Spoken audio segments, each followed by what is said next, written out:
Good morning, everybody. Welcome to SafeDefend Live. I am Dave Evans with the great Doc Vecchi, FBI expert on all things behavioral and the path to violence. And we're going to talk today about what you do when the good guys get there. But Doc, I'm going to get a little bit pissed off this morning. I'm going to start with this. Okay. So we know there's a problem with active killers, active shooters in schools, right? Mm-hmm. But we have people sitting on a stage talking about, well, sometimes it's just the gun. Folks, let me explain something to you. If that's your philosophy on why we have active shooter incidents in schools, you're missing the boat and you're not paying attention. We have a path to violence problem. We have a mental health crisis. We have children out there that are getting taken care of the way they should, and they're hurting people. You look at the assassination attempts, you look at the school shootings, you look at the facts. You get away from the news and read the facts. Where you're going to find out there was a kid or a person that was in distress, that had something happen to them that triggered them, and nobody stopped them on their path to violence. Mm-hmm. So all of you out there that think that something that's innate, that can't move on its own, can hurt somebody, you need to check yourself, because it's pissing me off. And I don't want to see more kids get hurt because we as adults aren't being responsible and doing what we need to do to help these people that are on the path to violence. Now, Doc, I'm sorry, but I had to say it. I couldn't believe I heard it this week on TV and from a potential leader of our country. So I'm just going to say my piece, and that's Dave Evans' personal opinion. That is not the opinion of SafeDefend.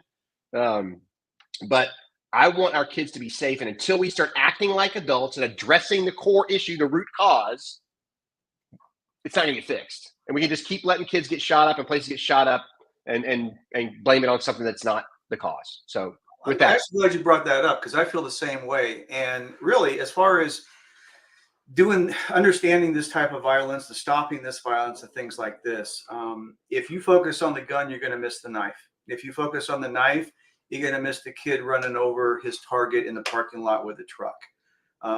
You're exactly right. It's not about the gun. Now, can the gun be a problem? Of course, because the gun absolutely can do a lot of damage. Of course, right? Should we have a discussion about access? Of course. But to blame the gun, like if somehow we got rid of all guns, which is impossible, right? But let's say we did, it's all they would switch to was a different implement that they could get a hold of. If you look at China, for example, just on your point, right? The very same day that Sandy Hook happened, there was a attack in a school in China, but they used knives, and same behavior, same grievance type stuff. It's the same, people are people. Doesn't matter if you're Chinese or American, right? It comes down to someone who's in crisis. It's a expression of frustration in most cases, especially in schools. And it's almost always going to be a current or former student.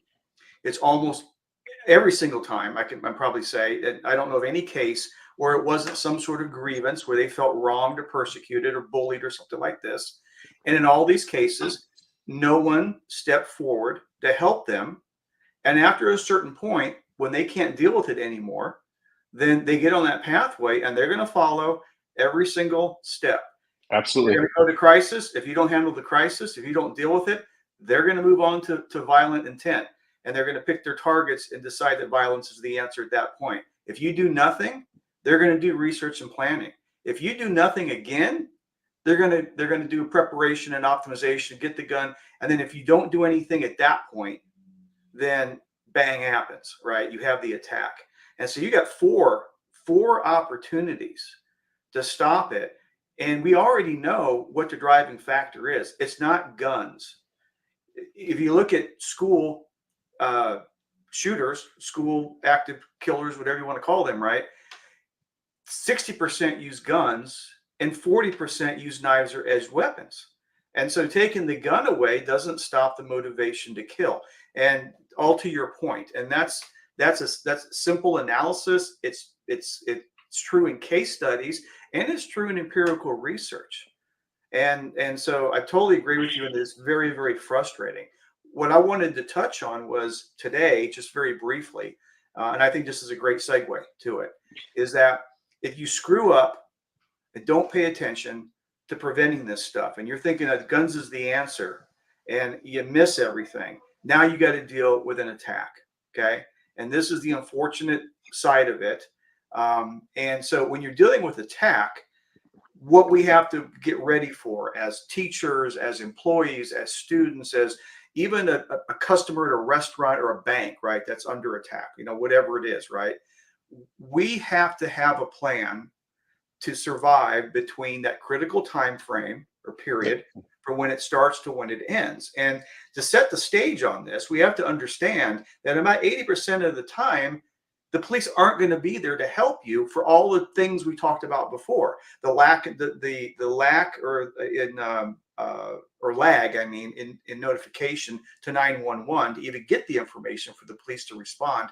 Their response time, which is usually excellent, and then when they get there, they got to find the bad guy. And so you add all that up, it's well excess of 13 minutes. Okay. And most of these instances are over within 5. Okay. But one thing we have to understand is that let's say that we missed the prevention and we survive. Okay. And let's say we are we decided to lock down and evade, or we've decided to escape or whatever. Sooner or later, it's going to be over with. Okay. And that's the point I kind of want to start with today, because we don't talk about this too much. What's going to happen? And so here's what's going to happen. And I just wanted to just to let everybody kind of know what the expectation is, because I guarantee you it's going to be a very long and frustrating day, but you have to understand why it is that way. And so the reason, the purpose of the police when they arrive is to do nothing but handle that threat. And that could take time, okay? Because they got to find the person, or at least know that the area is safe. So what's going to happen is when the police do arrive, they're going to focus on going after the threat, whatever that is. They got to figure out what the threat is. Oftentimes, they got to figure out where it's at. They got to figure out, is there more than one threat? Is there more than one person? Okay, they have to do that, and they're going to literally step over bleeding people and dead people and people screaming for help, and they're going to ignore all that because their job is to go after that attacker. Okay, so that's number one. So how long is it going to take? Can't tell you. Okay, but that's number one. At some point, they're going to find the guy or verify that it's safe, right? So next thing they're going to do is they're going to stabilize it, right? They're going to put perimeter out. They're going to be looking at intel. They're going to make sure everything is stable. Then and only then are the medical people, the EMS, going to come in, and they're going to triage. And what triage means is that they're going to treat the people who they believe has the highest chance of survival. Okay, and then they prioritize from there. Okay. If you are in a lockdown situation, for example, and you have someone in there who needs medical attention, that's where the trauma comes in that we talk about. The tools that we provide here at SafeDefend, right, is to give you at least a little advantage in just stabilizing them until the EMS arrive, because all the stuff outside of your classroom or outside of your office is going to be handled first, after it's safe, after it's stabilized, and after the EMS has done their first walk through and triage outside. Because after that, the EMS people aren't going to just go into the classrooms or the offices. The next thing is that now the police have got to go room to room to make sure that there's no threat hiding that they missed, and they're going to search everybody, and they're going to make sure that everyone is vetted. Okay, and during that time, again, if you have a person in there that might be bleeding or injured, that's going to happen first before the EMS then come into your room. So we have a lot of stuff that goes on, right? And then after that, after that's been done, then you'll be interviewed. You probably go to some sort of reunification place, a location or whatever. If it's a school, you might have that for the workplace and things like this. And so basically the thing is that this is going to be a very long, frustrating day. And you got to understand that just because the police arrive doesn't mean it's over with. It could be a long period of time. Now, here's another issue. Okay, we think about the lockdown problem, right? So we're locked down, we got the door closed, we barricade, we've done everything right, and we're waiting for the police basically come knock on our door and clear us, right?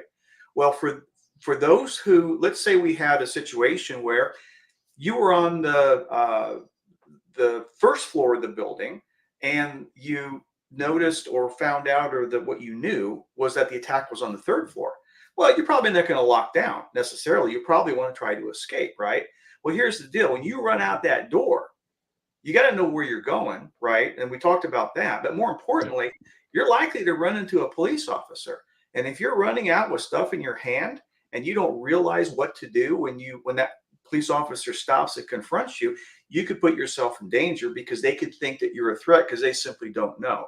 So one of the things to keep in mind also is that, you know, when you leave the lockdown room or you are run out for an escape or whatever, fine, have your keys and your cell phone in your pocket. That's perfectly fine. But make sure that your hands are open, right? So first and foremost, for your safety and the police safety, so they know you're not armed. And secondly, you don't want stuff in your hand if you got to unlock a door or you got to move stuff, right? It causes it can save precious seconds not to have things in your hand, right? And then what can you do to help the police? Well, when you do finally get with the police, just after you're safe and you've shown them your hands and things like this, just follow their directions. But here's some things that they may want to know, that if you know this, or if you can think about observing, okay, and again, this may or may not happen, right? Because everybody's a little bit different. They would like to know description, number of subjects, right? Okay, that would be helpful, especially if there's still a potential threat out there, or they're not sure, right? If you run out, right? Because they haven't gone in, they don't know what it is. So you're kind of their intel person right there to give them some information that may direct them where to go. So where did you last see the problem? How did you realize it was a problem? Why did you decide to run? And then all that information is helpful to the police, as well as if you heard or saw any type of weapons, descriptions, and things like that are very helpful. And that's going to be important usually when you decide that escape is the answer and you meet a police officer on the way out. Okay, if you're locked down, that's going to be unlikely, because by the time they get to you, it has to be safe. They're not going to get to you until they know the area is safe. And so that's just some of the, I just wanted to kind of frame that a little bit, because a lot of people don't realize really what goes on. They just don't really think about it. And just like anything else, if we think about it and add those eventualities to our plan and our process that we're going to use, and our mental exercises and our drills, okay, then again, it makes the situation better. And that's what I wanted to cover today. I don't know what your thoughts are on that, Dave. I think it's important. It's very important when an incident happens to secure the room, protect yourself, and wait for the authorities. Once the event's already kicked off, there's not a lot you can do other than secure the room and secure yourself. But Doc made a very good point about this is going to be a tedious process. And it's a tedious process because law enforcement is trying to ensure that their safety as well as your safety through the process. So they are going to follow the step-by-step actions to ensure the environment is secure and safe before they let anybody in. Then they're going to take care of the people that are in danger of dying or bleeding out, right? For lack of a better term. So if you're sitting in a room, you're going to be waiting a while. And just like in the military, if you're doing a raid on a compound or whatever else, if you are a hostage, and I'm going to call you a hostage in the school environment, you need to follow instructions. You need not to take actions or steps towards the police officers when they come into the room, right? Hands visible on the floor in a non-threatening position. That way they know you're not a threat. And if the threat does pop up, they know who to neutralize, right? And that's a big deal, because your little kids, your first and second graders, you're scared to death, they may jump up, right? So as a teacher and an administrator, you got to talk to the kids and get them calmed down and say, okay, we're going to sit here crisscross style on the floor. We're going to show our hands. And when the police get there, we're not going to move. And it's a game. And the game is don't move. So be creative in how you help your children understand what's going to happen next. And until they get safe. I would hate to see somebody get injured or potentially killed because they jumped up and because they were just excited to see the police officer and something unfortunate happens. It's hard to be in that situation, especially in the heat of the moment when there's been a shooter in the building. If you've never been in that situation, you can't understand it. And a lot of police officers, this may be their first time dealing with it. So they'll be dealing with a lot of emotion. And even though they're trained and they're great people, great human beings, great Americans, And we've got to understand what they're going through so we can help them through the process. And that's the one thing I would add for this, Doc. Yeah, that's a really good point. And I just wanted to emphasize one point you brought up that I didn't mention. Okay. When everyone out there is training, right? And, you're thinking your plan A, plan B, plan C, and you're thinking escape, evade, and engage and all that other stuff. You also have got to train for just what Dave just mentioned. Okay. We got to talk to kids. Okay. Even if they're little. Okay. And we talked about that. So everyone's got to have some idea of what they're supposed to do in these situations. And I think few people even think about adding that to their drill, their training exercises is what if you run into the police officer. People don't talk about that. They just think about the actions of getting away and staying safe from the offender, which obviously is primary. But as you pointed out, I think it was a great point, Dave, is that you should include police encounters as part of your training. Yep. All right, Doc. What a great episode. Again, I had my rant at the beginning just because I want us to focus on the path of violence and stopping it left of bang. Yeah. We do that at SafeDefend. We're offering a threat assessment that's including AI now that is being rolled out. And if you're interested in learning more about that, please reach out to us at SafeDefend.com. We want to make sure your kids are safe. We want to give you the tools to be great, focus on teaching and not active shooter situations. We also want to be your partner to train your staff and your students on how to react in the event something unfortunate happens. So with that, Dave Evans and Doc, we are out of here. Have a great weekend.